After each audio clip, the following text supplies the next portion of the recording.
Enjektör maşınlarda çoxlu zamanlar ki görsən maşını işlətsən, dormotor çıxır 3-ün 4-ün üstünə və dəstürə keçən ayağın pedalı qazda deyil.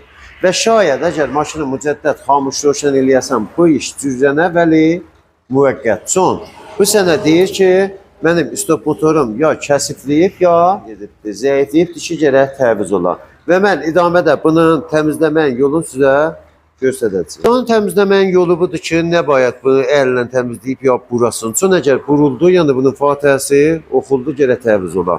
İstoper gərək sprey enjektorla bedunun ki, əli vurasan, sprey eləyib və təmizləyəsən.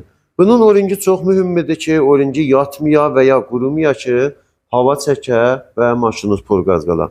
Və bir dənə əsasdən yeri ki, bunu mən görmüşəm, çoxlu həmkarlarda diqqət eləmirlər, bunun roğan karisidir.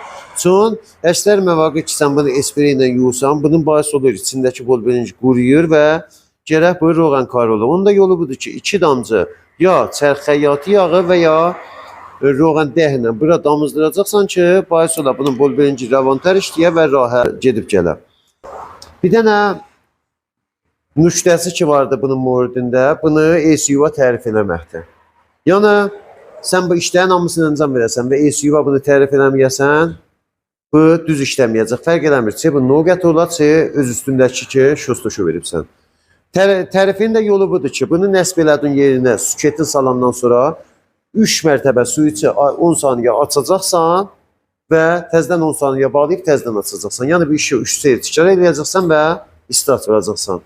O şəraitdə əgər maşının porqazı rəf oldu, yəni bu bir dənə şostoşu ilə işin həllidir. Və əgər həmin şəraitdə qaldı, yəni gərək bu təviz ola və əlavəyə bir dənə parçasızı xəta və diyacıdır.